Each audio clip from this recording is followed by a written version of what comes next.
Je me réjouis d'être avec vous ce matin et puis d'être avec vous pour cette école. C'est vrai que c'est la 3e fois là que je viens quasiment pour les 3 mois pour Melchisedec. Puis dans le passé, je suis venue occasionnellement et c'est toujours un plaisir pour moi. Je me réjouis d'être là. J'ai reçu beaucoup de choses ici en fait, au travers des uns et des autres. Et je pense que, puisqu'on va parler d'identité ce matin, une partie de ce que je suis, c'est aussi au travers de ce que j'ai vécu ici. Et d'une certaine manière, je me réjouis aussi de pouvoir participer à votre parcours et de donner de semer quelque chose finalement de ce que j'ai vécu et de ce que je crois au sujet de l'identité aussi pour vous et pour qu'on puisse s'aider les uns les autres à aller plus loin. Parce que je crois que le sujet de l'identité, c'est pas seulement quelque chose qui vient au début de notre vie et puis sur lequel on revient plus. Personnellement, de plus en plus, je crois que l'identité, ça sera un voyage pour toute notre vie. Je crois pas que ça va jamais s'arrêter. Et spécialement dans cette saison, je vois des gens qui ont travaillé pendant des années sur leur identité, et puis finalement qui ont vécu plein de guérisons, de restaurations, des choses incroyables. Et Dieu les ramène régulièrement sur ce sujet. Et dans cette saison, il y a ce que vous vivez ici, mais dans d'autres endroits aussi, et ça me frappe. Dieu ramène les gens sur cette question de l'identité, de rentrer davantage profondément en fait dans une identité en lui. Et finalement, je crois que ce voyage vers notre identité auquel Dieu nous invite, c'est un voyage dans lequel on va aller toute notre vie, jusqu'à ce qu'il revienne. Et puis on réalise qui on est parfaitement. Mais quand on parle du retour de Jésus, on parle du fait que tout d'un coup, on sera parfait. Et dans cette perfection qui va venir avec son retour, je crois qu'il y a aussi ce moment où tout d'un coup, on va réaliser on réalisera complètement qui on était vraiment depuis toujours, en fait. La grâce, c'est qu'on n'a pas besoin d'attendre son retour, mais que déjà maintenant, en fait, on peut avancer dans cette révélation. Et pour ceux qui ont travaillé souvent, je voudrais vous encourager à pas vous décourager. Parce que souvent, c'est un sujet de découragement. On dit, oh, je suis de nouveau en train d'être travailler sur mon identité. Non, c'est bien, en fait. C'est même bon signe, parce que ça veut dire que Dieu est en train de descendre plus profondément et d'amener un travail plus profond de ce qu'il a fait, dans ce qu'il a fait déjà jusqu'à aujourd'hui. Donc ne vous découragez pas, et surtout ne le prenez pas comme comme si on retourne à la case départ un peu. Et des fois, c'est un peu comme ça qu'on le vit, on a l'impression de retourner dans les bases de notre foi. Mais pas forcément. Quand Dieu approfondit son travail, en fait, il nous ramène pas en arrière, il nous pousse en avant. Et je crois que dans cette saison, tout ce que Dieu dit sur le domaine de l'identité, c'est pas quelque chose qui doit nous donner l'impression qu'on retourne là où on était, ou que finalement les choses sont pas assez assises, mais c'est quelque chose qui va nous pousser en avant. Et dans ces dernières semaines, je disais au Seigneur, mais pourquoi est-ce que tu nous fais retravailler sur ces domaines d'identité à ce point ? Et il me semble qu'une des raisons, c'est quand même qu'on réalise que les temps dans lesquels on vit sont sérieux. Et dans l'école, on en parle toutes les semaines, mais autour de nous, on le voit. On parle de crise, on parle de difficultés, on parle de guerre, on parle de terrorisme. Il y a des tas de choses qui sont autour de nous et qui peuvent facilement nous ébranler. Et elles nous ébranlent pas seulement dans notre foi, elles nous ébranlent aussi dans notre identité, dans qui on est, qui va prendre soin de nous. Jusqu'à quel point est-ce que on peut s'appuyer sur Dieu? Jusqu'à quel point est-ce que je suis assez fort en moi pour faire face à ce qui est devant? Donc c'est pas seulement des questions de foi ou des questions qui sont extérieures à nous, mais il y a quelque chose qui est vraiment lié à notre identité. Et il me semble qu'une des raisons pour lesquelles Dieu nous ramène sur ce terrain, c'est parce que ça fait partie de notre préparation pour les temps qu'on vit et pour les temps qui viennent. Et chacun, on va la vivre là où on est arrivé aujourd'hui, pour aller un petit peu plus loin et arriver dans les temps qui viennent avec une identité qui soit plus ancrée en lui, qui soit plus cachée en lui, qui soit plus révélée aussi que ce qu'on a connu jusqu'à maintenant.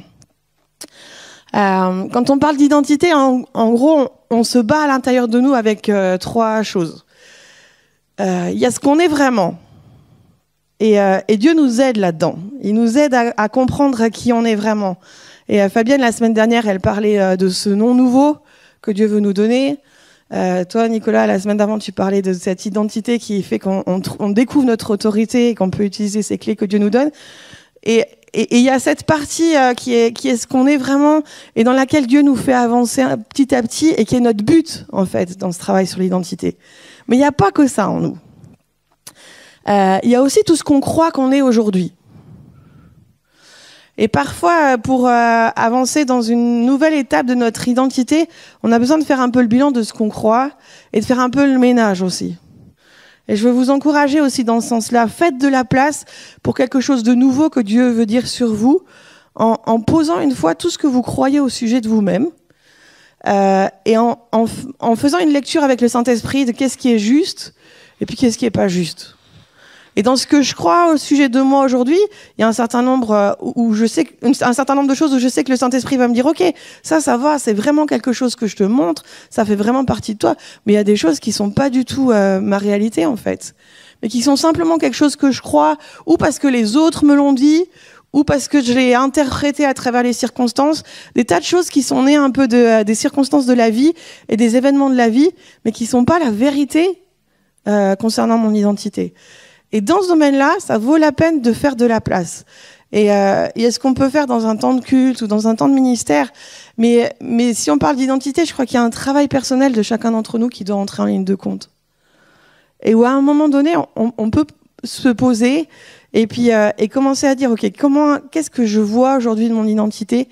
Puis qu'est-ce que je sens que le Saint-Esprit valide?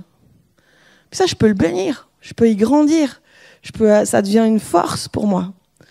Mais il y a aussi tous ces aspects qui finalement où le Saint-Esprit vient et dit non, là c'est pas tout à fait comme ça que je vois les choses, c'est pas tout à fait comme ça que je vis les choses. Ça vient d'une maman, d'un papa, d'une grand-mère, d'un instituteur, peu importe. Mais c'est pas du tout comme ça que je te vois. Et est-ce qu'on peut réaligner ça? Et à un moment donné, ça vaut la peine de faire face à ça pour pouvoir faire un petit peu de ménage et passer à autre chose. Et puis le troisième grand domaine qu'il y a quand on parle d'identité, c'est ce que je dis que je crois. Mais si je gratte un peu, je ne le crois pas forcément autant que ça. Et quand je parle d'identité, j'aime bien parler de ça, spécialement pour tous ceux qui ont grandi dans la foi et qui ont grandi dans l'Église depuis longtemps. Parce que on a accumulé un stock de théories sur notre identité qui est vrai, parce que la parole le dit, Dieu le dit, mais qui dans ma vie ne produisent pas de fruits parce que finalement je les crois pas vraiment. Et c'est pas parce qu'on les dit qu'on les croit. Et moi j'ai grandi dans un contexte chrétien depuis toujours. J'ai fait l'école du dimanche, la garderie, le groupe de jeunes, la louange, voilà tout. Et puis, mais à différents moments, je me suis rendu compte qu'il y avait des choses que Dieu disait sur nous, mais qui étaient une vérité extérieure à moi, en fait. Ça produisait pas de fruits en moi parce que c'est quelque chose que Dieu disait, mais c'est pas tombé en moi. Ça restait à l'état de théorie. Et je me souviens, à une période, j'étais dans toute une recherche par rapport au cœur du Père. Pour moi, c'était pas très évident, ce temps-là. Et j'entendais, alors je me suis avancée à plein de temps de ministère et les gens venaient prier pour moi et ils recevaient plein de paroles incroyables. Voilà, de toute façon, dans ces moments-là, on est tous merveilleux, précieux, Dieu nous aime, il trouve qu'on est extraordinaire, on a tellement de valeur et tout ça. Et plusieurs fois, les gens qui priaient avec moi, ils étaient touchés en fait. J'ai vu des gens pleurer à côté de moi, en train de prier pour moi. Je les regardais comme ça, j'avais envie de leur tendre des mouchoirs. J'étais très émue que Dieu les touche à ce point en ce qui me concerne, mais alors moi, ça me faisait rien du tout. Pour moi, c'était juste une pure théorie. Que Dieu trouve que j'étais quelqu'un de merveilleux, c'était sûrement génial, mais en moi, c'est comme si il y avait pas de résonateur, il y avait pas vraiment d'écho. Et à un moment donné, on a besoin de passer par ce temps où toutes ces vérités, et c'est pas, quand je dis théorie, c'est pas négatif, mais des choses qui sont restées à l'état de théorie dans notre vie deviennent révélations. Et une partie de tout notre chemin concernant l'identité, c'est vraiment ça.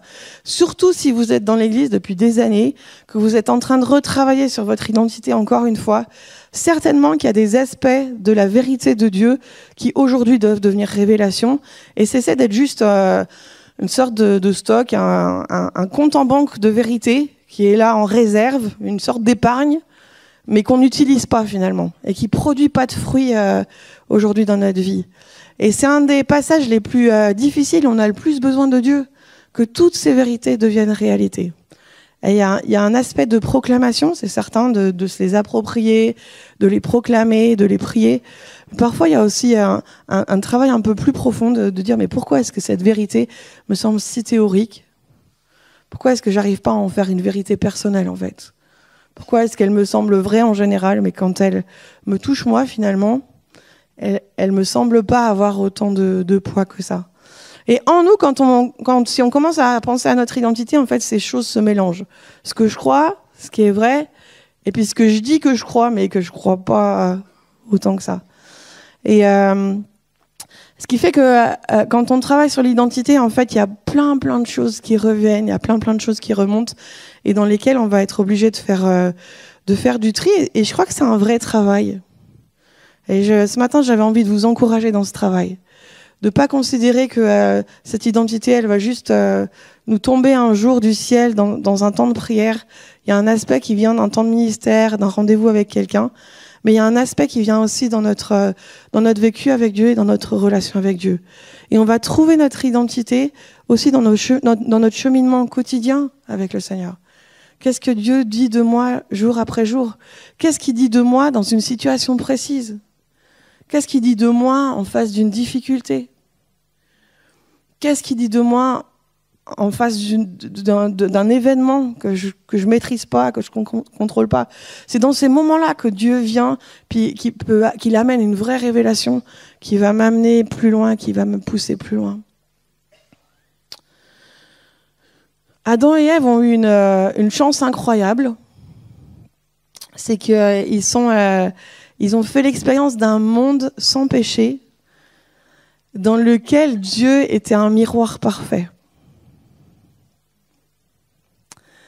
Et une des gloires pour moi du Jardin d'Éden, c'est vraiment ce fait que Dieu était le miroir parfait d'Adam et Ève, jusqu'à la chute. Et eux, quand Dieu disait qu'ils étaient beaux, ils ne se posaient pas de questions. Si Dieu disait qu'ils étaient beaux, ils étaient beaux. D'ailleurs, il n'avait même pas besoin de le dire, en fait. Parce que quand ils voyaient Dieu, ils se voyaient eux. Ils étaient créés à l'image de Dieu. Ils étaient comme Dieu. Ils étaient semblables à lui. Et quand ils voyaient la beauté de Dieu, quand ils voyaient sa grandeur, quand ils voyaient sa puissance, ils se voyaient eux. Et ils n'étaient pas là en train de se dire « Oh ben Dieu a dit que je suis vraiment beau, je me demande si c'est vrai. » Ou Dieu dit que je suis fort, est-ce que c'est vraiment vrai? C'est des questions qui leur ont même pas traversé l'esprit. Et tout ce qu'ils voyaient en Dieu, quelque part, venait bénir leur identité. Et tout ce qu'ils voyaient en Dieu et de ce Père duquel ils avaient été tirés confirmait à quel point ils étaient des gens extraordinaires. Et un de nos problèmes avec la chute, c'est que ce miroir s'est brisé. Quand Adam et Ève ont mangé du fruit de l'arbre de la connaissance de l'arbre de la connaissance du bien et du mal, finalement, ça a entraîné tout ce moment où quelque chose est mort dans leur relation avec Dieu. Ils sont morts spirituellement. Ce miroir parfait dans lequel leur image se reflétait s'est brisé. Et à partir de ce moment-là, toute l'humanité se trouve en face du même problème. C'est que même quand elle regarde le miroir de Dieu, ce qu'elle voit, c'est pas l'image de Dieu telle qu'il est. C'est une image brisée qui au fur et à mesure des années, des siècles et des millénaires, nous a donné une image de Dieu qui est même pas la vraie. Et il y a plein d'interprétations possibles des premiers versets d'Exode 20, quand Dieu parle de pas se prosterner devant les images taillées. Mais il y a quelques années, Dieu m'a vraiment interpellée sur ce verset en me disant, tu sais, Elvire, à chaque fois que tu me regardes et que tu vois en moi quelque chose d'autre que ce que je suis vraiment, c'est comme si tu te prosternes devant une image taillée de moi. Et on a tous des images taillées de Dieu. On a perdu le miroir parfait. Et on a besoin de prendre conscience que quand on se regarde dans ce miroir, ce qu'on voit, c'est jamais l'image parfaite et l'image complète de Dieu. C'est un miroir qui est fêlé, c'est un miroir qui est brisé et qui a besoin d'être restauré petit à petit. On va pas trouver cette identité que Dieu nous a donnée, si on continue à regarder dans un miroir brisé, sans prendre conscience de tout ce qui est brisé, qui est cassé et qui a besoin d'être restauré. Et souvent, la restauration de notre propre identité va commencer avec une restauration de l'image de Dieu. Une restauration de qui est Dieu. De permettre au Saint-Esprit de venir et d'ôter les images taillées de nos vies. Alors on pourrait parler toute la matinée sur les images de Dieu, et c'est pas mon but. Mais réfléchissez, qu'est-ce que vous avez comme image taillée? Où est-ce qu'il y a des images taillées dans notre vie de qui est Dieu? Qui est Dieu en tant que Père? Qui est Dieu dans sa puissance? Qui est Dieu dans... Quel amour est-ce qu'on prête à Dieu? Il y a plein d'aspects de Dieu dans lesquels on peut travailler, où on se rend compte que finalement, on s'est forgé une image taillée, en fait. On s'est fait un Dieu à l'image de notre vie, à l'image des événements de notre vie, et on le regarde dans un miroir qui est brisé.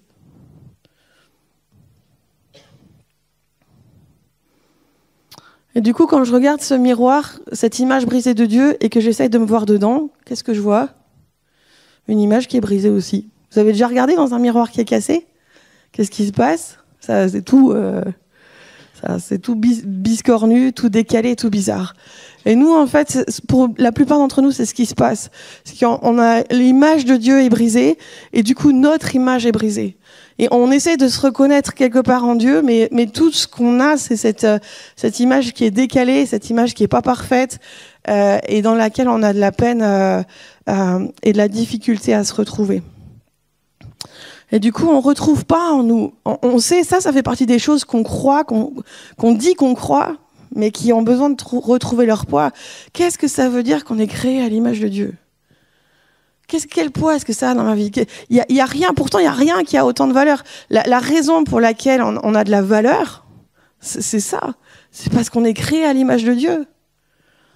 Même en dépouillant complètement notre identité de quoi que ce soit d'autre, ce qui nous donne de la valeur, ce qui nous donne une valeur inestimable, c'est qu'il y a en toi quelque chose de l'image de Dieu.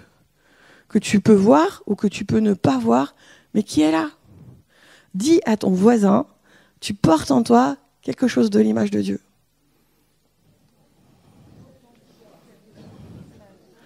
Et quand je vois quelque chose de Dieu. Eh bien, dites-le à votre autre voisin. Donc, ce processus vraiment d'identité, c'est vraiment cette restauration de ce miroir. Retrouver Dieu tel qu'il est, dépouiller des images taillées, et se retrouver aussi petit à petit nous-mêmes à l'image de Dieu.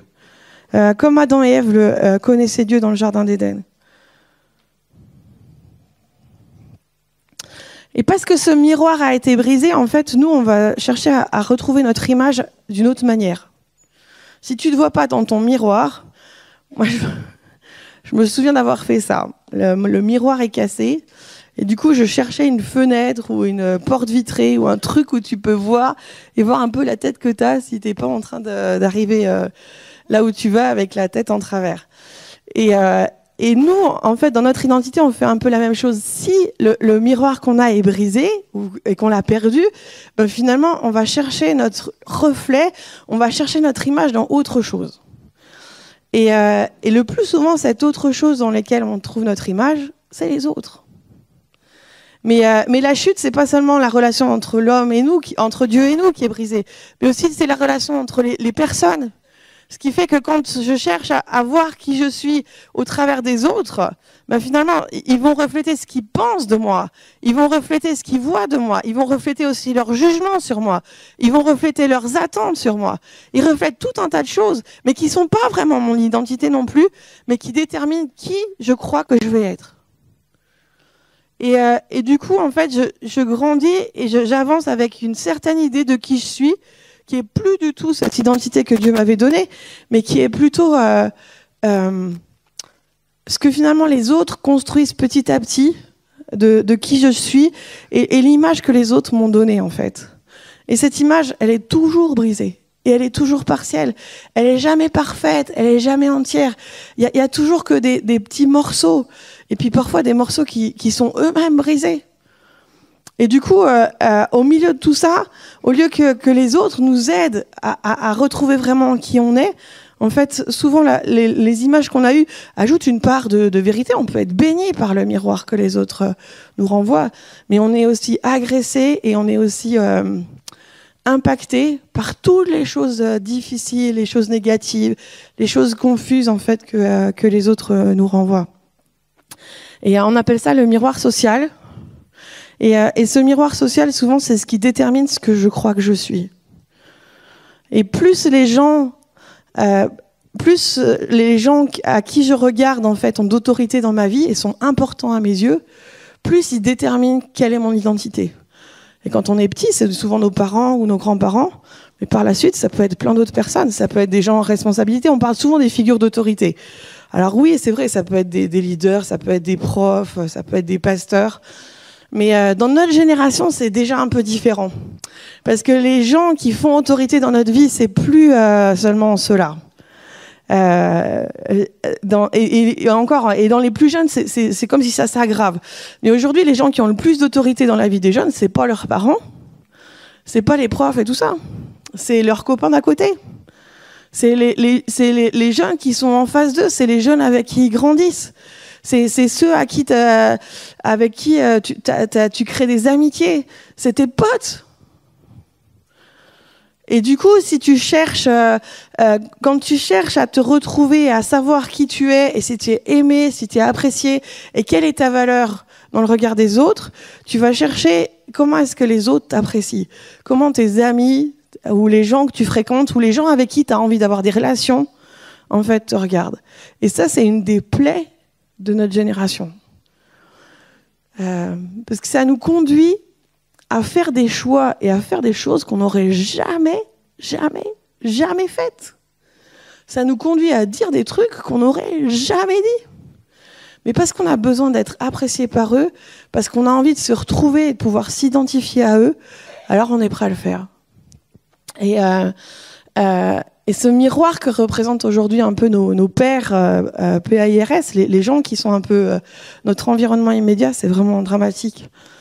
Parce que on essaye de trouver notre identité dans le miroir de gens dont l'identité est complètement brisée aussi.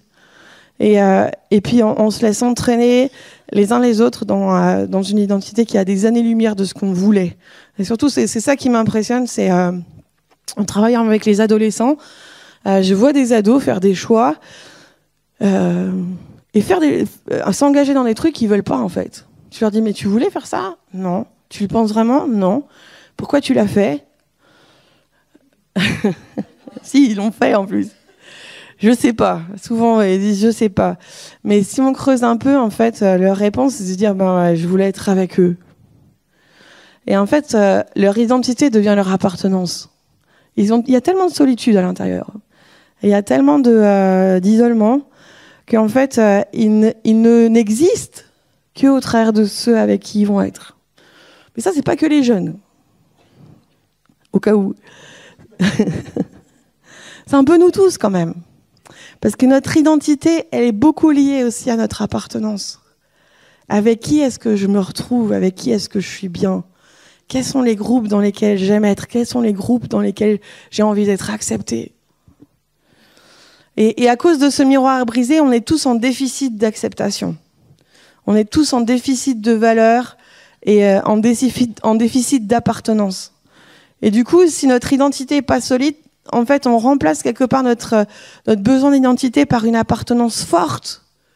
On va essayer de trouver des gens qui nous aiment, qui nous apprécient, avec lesquels on sera prêt à penser pareil, à faire pareil, à avancer pareil, quitte à renoncer à des choses qui sont vraiment nos convictions et nos valeurs, simplement pour trouver la sécurité d'un groupe ou pour trouver la sécurité d'autres gens avec qui on a l'impression qu'on peut avancer.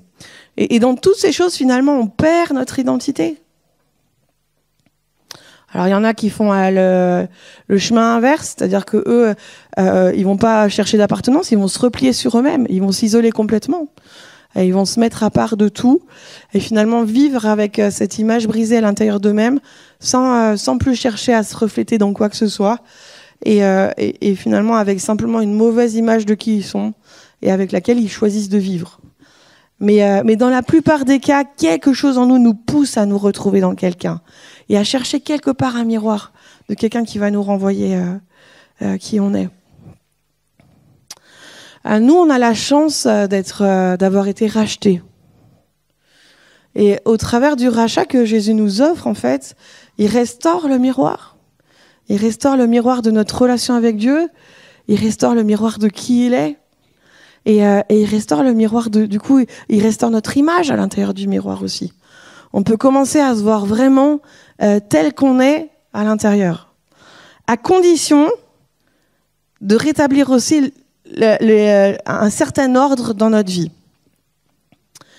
Et souvent, ce qu'on a fait, c'est que on a lu les images qui se reflétaient dans les miroirs des autres au travers de notre âme. Et c'est toi qui, Ben, tout à l'heure, tu disais, mais on a adoré Dieu en esprit. On l'adore pas seulement avec notre âme, on l'adore avec notre esprit. Et en ce qui concerne l'identité, c'est un petit peu pareil. On peut chercher notre identité au travers des interprétations de notre âme. Comment est-ce que on se sent? Qu'est-ce que mes émotions me disent? Qu'est-ce que j'ai l'impression que l'autre pense de moi? Là, ça ouvre la porte à toutes les interprétations diverses et variées. Mais souvent, on fait ça. Qui est-ce qui a jamais fait ça? D'écouter quelqu'un ou de voir le regard de quelqu'un ou les paroles de quelqu'un et de penser, mais qu'est-ce que... De commencer à ressentir qu'est-ce que l'autre doit penser de moi, qu'est-ce que l'autre doit vivre sur moi. Et les émotions sont un des moyens les plus fréquents par lesquels on essaye on bâtit notre identité. Comment est-ce que je me sens en face de l'autre? Qu'est-ce que je ressens en face des autres? Qu'est-ce que je ressens dans les situations? Qu'est-ce que je ressens quand je suis là devant? Et c'est ça, c'est beaucoup nos émotions en fait qui déterminent notre identité. Et même en étant racheté, et même quand Dieu commence à restaurer ce miroir, la plupart du temps, notre problème, c'est que nos émotions continuent à rester notre référence, en fait. Donc c'est comme si Dieu travaille d'un côté, et puis il restaure notre miroir, il restaure notre image de lui, et puis il commence à nous montrer la vraie image de qui on est vraiment. Mais de l'autre côté, ça pousse. Nos émotions poussent vers autre chose. Et puis elles ont l'habitude, elles l'ont fait depuis si longtemps. Donc on continue à se regarder, même si Dieu nous tend un miroir, on continue à se regarder au travers de nos émotions. Comment je me sens? Qu'est-ce que je ressens? Qu'est-ce que je crois que les autres ressentent? Qu'est-ce que je crois que les autres disent? Et puis finalement, c'est ça qui continue à déterminer notre identité, même si on est racheté, même si Dieu est là, même s'il a commencé à agir. Parce que nos émotions ont pris beaucoup trop de place par rapport à ce que Dieu dit dans notre esprit. Mais dans notre âme, il n'y a pas que les émotions. Il y a aussi tous nos raisonnements. Et en ce qui concerne notre identité, on base beaucoup nos raisonnements sur les valeurs de notre culture, sur qu'est-ce qui nous semble logique ou pas. C'est très intéressant, par exemple, en France, où il y a un fort accent qui est mis quand même sur la valeur de l'intelligence. Il y a beaucoup de gens avec qui on travaille à un moment donné qui ont dont l'image qu'ils ont d'eux-mêmes a été imprégnée du fait qu'ils se sont trouvés intelligents ou pas. La réussite à l'école, c'est un truc, c'est super important. Ou l'échec à l'école. Il y a des gens qui sont vraiment brillants, mais qui pour différentes raisons ont été en échec à l'école. Vous pouvez toujours leur dire que vous voyez une vraie intelligence en eux, ça passe pas. Dieu peut leur dire, il peut leur tendre le miroir. De toute façon, il y a autre chose à côté qui passe pour eux. Dans leur logique et dans leur raisonnement, ils ont déduit et ils ont conclu de leurs expériences de vie à l'école que eux font partie d'une sorte de sous-classe qui est moins intelligente que les autres et qui peut pas prétendre avoir la même valeur. Et puis d'un autre côté, en Suisse, à Genève, c'est un petit peu différent. La Suisse, elle met beaucoup l'accent sur le côté... ça c'est en train de changer, mais pendant longtemps, il y a eu un fort accent mis sur tout l'aspect artisanal, manuel, etc. Et en Suisse, il y a beaucoup d'ados qui sont poussés plus vers un côté apprentissage, en fait. Et il y a une valorisation de l'apprentissage qui est énorme. Et du coup, en Suisse, c'est un petit peu l'inverse. Pas dans tous les milieux, mais dans certains milieux, en fait, ce qui a vraiment de la valeur, c'est si tu faisais faire quelque chose de tes mains. Mais si tu es tout le temps dans ta tête et que tu sais que des grandes théories et des grandes discussions et que tu es trop conceptuel, pour eux, ça les intéresse pas. Et leur échelle de valeur est complètement différente. Alors que si tu es un bon artisan, tu sais travailler de tes mains, tu es un bon menuisier et que tu sais faire un meuble, ça a de la valeur. Et puis ça rapporte des sous en plus. Donc ça compte aussi. Mais et chacun, dans la manière dont il se perçoit et dont il construit son image de lui-même, est imprégné par ça, en fait. Et la même personne, si elle grandit dans un contexte français, elle va avoir une certaine manière de se voir, mais plongée dans un contexte suisse, ça sera complètement différent. Moi, je viens d'une famille qui a plutôt mis l'accent et qui mettait beaucoup de valeur sur l'aspect intellectuel. Mais quand je suis arrivée en Suisse, j'ai découvert complètement autre chose. Alors les gens qui étaient autour de moi étaient pas du tout impressionnés par des grandes théories. Par contre, ils étaient très impressionnés par le fait que de temps en temps, bref, je suis pas très pratique. Quand même. Mon sens pratique a des limites. Mais ça, c'est un truc qui a de la valeur en Suisse. On parlait des opérationnels tout à l'heure. Là, si vous savez faire quelque chose, que vous êtes pratique, organisé et tout, vous avez une valeur incroyable dans la culture suisse. En France, c'est un peu différent, ça dépend des endroits. Mais tout ça pour dire, je veux pas rentrer trop profondément là-dedans, mais tout ça pour dire que notre identité, elle est beaucoup aussi influencée par la manière dont on a pensé les choses et par nos raisonnements. Et nos raisonnements, les déductions qu'on a fait des valeurs qui sont attachées à notre culture.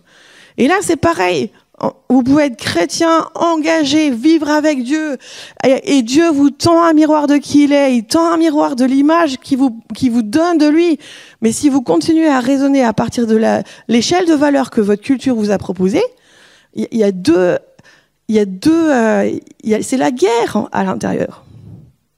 Parce que Dieu pousse pour essayer de restaurer votre identité et votre image de vous-même. Et de l'autre côté, on a une échelle de valeur qui pousse pour dire quelque chose sur nous, qui est pas la réalité, mais qui nous a imprégnés et à quoi on accorde de l'importance. Et puis notre âme, c'est aussi notre volonté. Et des fois, on confond le fait d'avoir une vraie identité avec le fait d'avoir beaucoup de volonté. Et c'est sûr que la volonté donne en tout cas une apparence extérieure d'une identité forte. Quelqu'un qui a beaucoup de volonté, c'est souvent quelqu'un dont on pense qu'il est sûr de lui. Mais la volonté remplace pas notre identité. Et parfois, on a des gens qui ont une apparence d'être très sûrs d'eux, qui savent ce qu'ils veulent, qui sont capables même de l'imposer aux autres. Mais là, c'est pareil, il faut gratter un peu. Gratte un peu. Et derrière, tu vas trouver quelqu'un qui est dans le même état que toi, qui sait pas du tout qui il est non plus, simplement qui a remplacé son identité par la force de sa volonté. Mais c'est son âme qui est en train de diriger sa volonté. Et c'est son âme qui est en train de lui dire qui il est. Et qu'est-ce que Dieu a à dire là-dedans ? C'est pas si évident. Et trop souvent, en fait, ce qui se passe, c'est que le temps passe et puis Dieu, on a de la bonne volonté, donc on laisse Dieu venir et reconstruire une belle image de nous. On a envie de lui donner la possibilité de nous faire grandir. Donc on essaye de grandir en maturité en permettant à Dieu de restaurer son miroir et puis de nous donner une vraie image de nous-mêmes. Mais en même temps, il y a toutes ces choses qui sont en train de pousser derrière. Et notre âme est passée devant et puis c'est elle qui est en train de nous dire qui on est. Et le problème de l'âme, c'est que l'âme que Dieu nous a donnée est là pour être au service de notre identité. Mais elle n'a pas le pouvoir de déterminer qui on est. Elle n'a pas le pouvoir de faire de nous des personnes avec une identité en Dieu qui soit forte. Elle peut servir cette identité, elle peut nous aider à l'exprimer, elle va nous aider à la manifester, mais c'est pas elle qui détermine les choses. Notre âme, elle nous aide à être quelqu'un d'unique. Dis à ton voisin, tu es unique.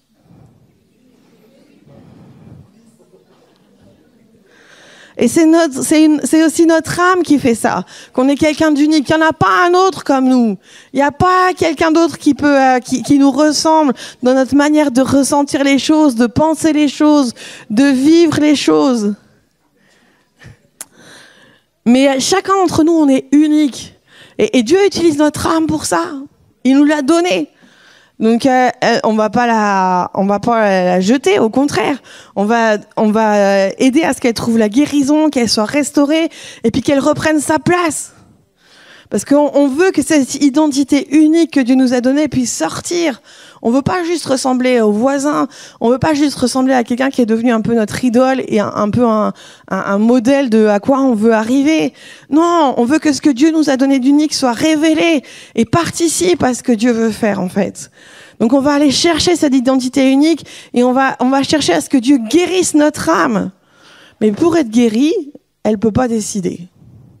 Si elle continue à vouloir décider, si on continue à laisser nos émotions, nos pensées, notre volonté décider pour nous qui on est, on va jamais y arriver. Il faut que notre identité renaisse à nouveau quelque part de la parole de Dieu et du miroir de Dieu au travers de notre esprit. Et que notre âme, quelque part, soit restaurée par ça, puisse être purifiée au travers de ça, puis que les choses soient réalignées à l'intérieur de nous. Mais ça commence pas dans notre âme. Si tu travailles sur ton identité juste avec ce que ton âme te dit, tu vas te perdre dans ton miroir brisé. Et ça, c'est le malheur de beaucoup de chrétiens, en fait. Des gens qui ont envie de servir le Seigneur, qui ont envie de grandir dans leur identité, qui ont envie de grandir en maturité, mais qui au lieu de se rappeler que la personne qui a le miroir parfait, c'est pas notre âme. Elle peut pas générer un miroir qui est juste. Il faut que Dieu vienne là-dedans. Puis notre âme, si elle est guérie et qu'elle est purifiée, elle va pouvoir devenir l'expression de ce miroir et l'expression de la vraie image que Dieu donne. Mais il y a un ordre intérieur normal qui a été brisé. Et quand Adam et Ève ont expérimenté la chute, ils ont expérimenté la mort dans leur esprit. Et quelque chose s'est coupé de Dieu, et leur âme et leur corps a pris le relais, en fait. Ils sont devenus ceux au travers de quoi ils ont commencé à construire leur image, et construire leurs relations, construire leur environnement. Et nous, en Jésus, une partie de notre problématique, ça va être de remettre de l'ordre, et de retrouver cet ordre intérieur que Dieu nous avait donné. Où Dieu parle dans notre esprit, il vient au travers de notre âme, et notre âme exprime ce que Dieu nous a dit. Notre âme peut exprimer l'image que Dieu a reflétée dans son miroir parfait à lui. Et beaucoup d'entre nous, on a besoin de réaligner ça, en fait. De cesser de voir notre identité juste à travers nos pensées, à travers nos émotions, à travers notre volonté, mais de refaire de la place à Dieu pour voir à nouveau les choses à travers de la parole de Dieu et à travers cette image qui nous présente, cette identité qui nous révèle dans son esprit. C'est une question de révélation. On a besoin de révélation. Et cette révélation, notre âme va pouvoir la saisir. Elle va pouvoir l'exprimer, elle va pouvoir grandir avec. Tout notre manque d'estime de nous-mêmes ou tous nos problèmes extérieurs, en fait, nos problèmes intérieurs dans le domaine de l'identité vont pas se résoudre juste en travaillant sur nos raisonnements ou juste en travaillant sur notre image de nous-mêmes. Il y a besoin de révélation. Il y a besoin que Dieu parle, il y a besoin que Dieu se révèle, il y a besoin qu'il vienne avec sa parole, qu'il vienne avec son image, qu'il vienne avec de la guérison, qu'il vienne avec une vraie restauration. Et pour ça, on a besoin quelque part de se réaligner en nous-mêmes sur ce que Dieu veut. Et il y en aura pour tout le monde. Il y en a autant pour ceux qui se trouvent faibles dans leur identité que pour ceux qui se trouvent forts. Et je trouve qu'il y a une bonne image de ça. Qui est-ce qui a vu le Seigneur des Anneaux ? Ah, mais vous êtes une bonne église, en fait. Dans le Seigneur des Anneaux, il y a toute une histoire d'une guerre entre le bien et le mal. Et puis dans cette guerre, le personnage principal, c'est un petit bonhomme qui s'appelle Frodon. Et lui, il vient d'un endroit qui s'appelle la Comté. Et dans la Comté, les gens qui habitent la Comté, en plus on les appelle les semi-hommes. Et c'est des gens, ils sont très naïfs, ils sont bons enfants. Eux, ils aiment bien manger et ils aiment faire la fête. Ils ont un but dans la vie, c'est manger ensemble, se réjouir, organiser des fêtes et être heureux, en fait. Aucune ambition. Aucune idée de destinée, d'appel, et pas trop d'intérêt pour le monde extérieur. La comté est un pays parfait et on vit dedans et on s'occupe pas trop des autres. Et on espère qu'ils vont pas trop nous créer de problèmes. Et pour moi, quelque part, le jour où j'ai vu ce film, je me suis dit, mais ça représente une partie de l'humanité qui a une image très petite d'elle-même dans son identité, qui se considère un peu comme des gens qui n'ont pas beaucoup de choses à faire, pas beaucoup de choses à accomplir, pas de grands appels, pas de grandes destinées. Eux, ils vivent leur vie, ils ont leur comté à eux, ils espèrent qu'ils vont y être heureux, et puis qu'il n'y aura pas trop de problèmes. Et pas l'impression qu'ils peuvent vraiment faire quelque chose dans quelque domaine que ce soit. Et une partie d'entre nous, on est comme ça. On vient d'un endroit où notre identité a plutôt été brisée dans ce sens-là, où on n'a pas eu l'impression qu'on avait beaucoup de force pour faire quoi que ce soit. Et finalement, notre but dans la vie a été plutôt, en tout cas notre attitude a été plutôt une forme de repli sur soi, où finalement quelque part on se bâtit une sorte de petite comté, et où on essaye d'être aussi heureux que possible, quand on y arrive. Et où on n'invite que des gens on est sûr qu'ils sont nos amis, pas de conflit, pas de confrontation. Si tu m'aimes pas, je ne te parle pas. Et pas de défi non plus, pas de challenge. Une vie un peu protégée, à l'écart de tout ce qui pourrait nous agresser. Et puis ce petit Frodon, en fait, il va lui arriver un truc de malade. Il avait un oncle, c'est son oncle, je crois, ouais, qui était un aventurier, et qui a réussi à aller à l'autre bout du monde pour ramener un anneau de puissance. Et en fait, le pouvoir de cet anneau, c'est que celui qui l'a à son doigt, il peut contrôler le monde. Et puis cet anneau arrive dans la comté avec cet oncle, en fait. Et puis il reste là pendant des années, mais en fait l'être maléfique qui gouverne sur ce monde veut récupérer cet anneau pour pouvoir contrôler le monde entier. Et Frodon en fait va se retrouver embarqué dans toute une histoire où c'est lui qui va devoir aller jeter l'anneau de puissance dans l'étang de feu. Ce qui est très intéressant, c'est qu'à un moment donné de l'histoire, en fait, au début, ça l'intéresse pas trop. Et puis finalement, il se retrouve à devoir porter l'anneau de puissance. Et puis il va commencer à l'essayer. Et puis il va découvrir qu'en fait, ça rend invisible. Et puis il va commencer à être attiré par cet anneau et attiré par la puissance qu'il sent au travers de cet anneau. Et finalement, ce petit bonhomme qui avait aucune ambition dans la vie et qui se considérait comme pas grand-chose, en fait, il va être attiré par la puissance de cet anneau et attiré par le contrôle de cet anneau, au point qu'à la fin, il va même pas être capable de le jeter de lui-même dans le feu, tellement cet anneau est devenu précieux à ses yeux. Et pour moi, ça reflète une autre partie, une autre histoire dans laquelle on peut être, où finalement, on découvre le pouvoir qui est à notre porte, on découvre la puissance qui peut être dans notre vie, on découvre nos dons, on découvre nos talents, on découvre notre autorité aussi. On découvre tout ce que Dieu nous a donné et qui fait que, oui, on a quelque chose à accomplir, il y a un but, il y a une destinée, il y a un sens d'accomplissement qui vient dans notre vie. Et puis, on n'est pas n'importe qui, on est quelqu'un, on est important, on va pas se laisser marcher sur les pieds. Et surtout, on pourrait gouverner le monde. C'est un peu excessif, mais en tout cas, on pourrait avoir une place. Et on pourrait utiliser la puissance qu'on a et le pouvoir que Dieu nous a donné pour forcer un peu la place, pour forcer un peu cette place, et pour exercer une autorité qui est pas forcément une bonne autorité, mais qui est une autorité qui vient pour dominer. Et c'est très drôle de voir comment ce petit homme, en fait, il passe du stade où il a l'impression qu'il n'est pas grand-chose, au stade où il est attiré par le pouvoir. Et d'une certaine manière, je pourrais parler pendant des heures de ce film. Je trouve que c'est un des meilleurs films sur l'identité, en fait. Dans tous les personnages, on voit une lutte pour l'identité, en fait. On voit comment est-ce qu'ils ont été travaillés et on voit aussi la limite à laquelle ils arrivent. Si vous aimez Le Seigneur des Anneaux, regardez-le. Pas seulement dans l'histoire générale, mais comment est-ce que leur histoire, en fait, travaille dans le domaine de leur identité. Et bref, je vais pas faire un truc sur Le Seigneur des Anneaux, mais mais juste pensez à ça. Certains d'entre nous, on est un peu plus comme Frodon dans sa comté. Pas de défi, pas de challenge, de toute façon, on n'a pas l'impression qu'on peut faire quoi que ce soit. Le monde est beaucoup trop grand pour nous. Il est beaucoup trop effrayant. Nous, on est trop petits. On est petits. On n'a pas de puissance, on n'a pas beaucoup de dons, pas beaucoup de talent.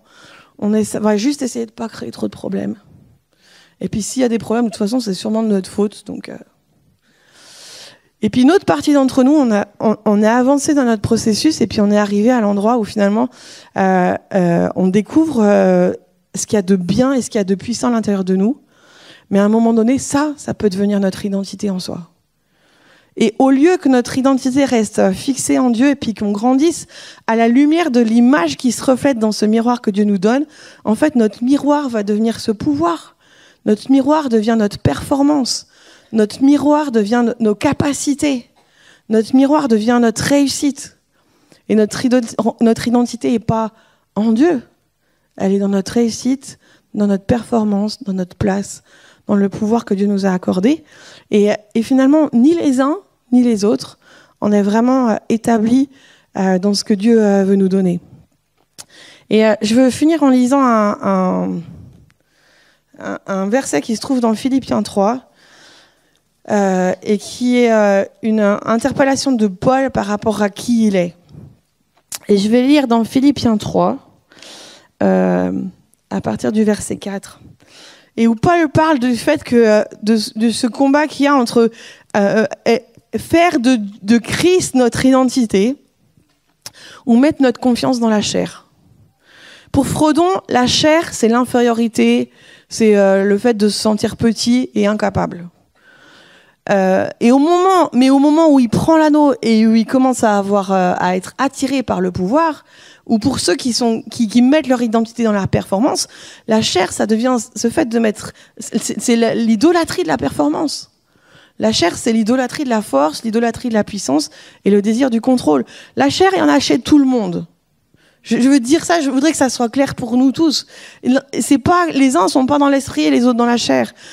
Chacun d'entre nous, on est capable d'avancer dans notre identité en étant basé sur le message de la chair au travers en nous. Et voilà ce que Paul dit.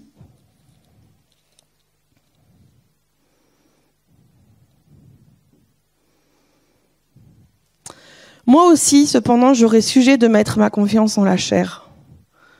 Si quelqu'un croit pouvoir se confier dans la chair, je le puis bien davantage. Moi, circoncis le 8e jour, de la race d'Israël, de la tribu de Benjamin, hébreu, né d'hébreu, quant à la loi, pharisien, quant aux zèles, persécuteurs de l'Église, irréprochable à l'égard de la justice et de la loi. Mais toutes ces choses qui étaient pour moi des gains, je les ai regardées comme une perte à cause de Christ. Et même, je regarde toutes choses comme une perte à cause de l'excellence de la connaissance de Jésus-Christ, mon Seigneur, pour lequel j'ai renoncé à tout, etc., etc. Et à un moment donné, Paul, il a fondé son identité, il présente sa carte d'identité, en fait. Circoncis le 8e jour, je fais partie de la race d'Israël, la tribu de Benjamin, hébreu né d'hébreu, pharisien, tout ça. Et ce qu'il dit, en fait, c'est qu'il dit que toutes ces choses, à un moment donné, c'est pas ça qui a de l'importance. C'est pas sur ça qu'il va fonder son identité et son ministère. Et il le regarde comme une perte à cause de l'excellence de la connaissance de Christ. Et dans notre parcours concernant l'identité, à un moment donné, ça doit se passer pour nous aussi. Certains, nous, les choses sur lesquelles on s'est renfermé, c'est un peu tout ce côté, on s'est un peu entêté dans notre impression de ne pas pouvoir faire grand-chose, de ne pas être grand-chose et de ne pas pouvoir faire face à la vie. Et puis les autres, on s'est un peu entêté dans tout ce qu'on a vu de bon à l'intérieur de nous. C'est pas ça l'important. Mais tous, d'une manière ou d'une autre, à un moment donné, on doit renoncer à mettre notre confiance dans la chair, concernant notre identité. Et pouvoir déposer toutes ces choses vraiment quelque part au pied de Dieu et revêtir une nouvelle identité. On parle d'identité en Christ. Et c'est ça qu'on fait, c'est de ça qu'on parle ce matin. On n'est plus des incapables, on n'est plus dans l'infériorité, on n'est plus déterminé par les événements de la vie et par ce que disent les autres. On n'est plus esclave de la performance ou de la réussite. On n'est plus attiré par le pouvoir. Tout ça, on les considère comme une perte à cause de Christ. Et je vous invite vraiment dans une démarche dans ce sens à la fin de ce temps. Et il me semblait que ce matin, plusieurs, il y avait quelque chose que Dieu vous propose d'abandonner, de perdre, qui est quelque chose dans quoi votre identité a été forgée, dans un sens ou dans l'autre, mais qui est une identité dans la chair, et où il y a ce miroir brisé qui continue à parler à l'intérieur de vous, alors que Dieu essaye de venir avec un autre miroir. Et toutes les choses dans lesquelles on s'est entêté dans notre identité et qui parlent de ce chemin dans la chair, ce matin, on peut les déposer aux pieds de Dieu pour les échanger contre son identité à lui. Et je vous propose simplement de prendre une minute pour réfléchir s'il y a une chose ce matin que tu vois dans ton identité et que tu sais que tu as besoin de perdre pour faire de la place à Dieu pour autre chose. Et on peut perdre des choses qui nous semblent avoir beaucoup de valeur, et on peut perdre des choses qui nous semblent sans valeur et qui nous ont enfermés dans la non-valeur. Mais on a besoin de les perdre et de les abandonner pour que Dieu puisse venir. Et je vous propose juste de prendre une minute pour réfléchir à ça et puis je vous proposerai une démarche après.